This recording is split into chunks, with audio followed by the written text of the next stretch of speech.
I made another adjustment to the grinder. I'm ready to give it another pull.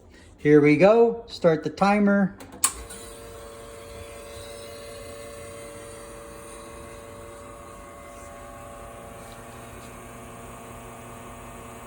Still running a little bit quick. Probably going to be right around 23 seconds.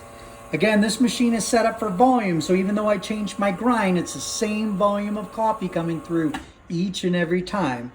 Creates that consistency. Okay, that was 25 seconds on the money. It was perfect. So that's a 25-second pull. I see a nice 5mm crema on top, much thicker than that first one I showed you. You can roll it around, it's not breaking. It's a beautiful crema. That's a great shot. That machine is now dialed in. All right. Thanks for joining. That's how you dial in the machine. Make some grind adjustments. Go back to your scale. Get your proper weight.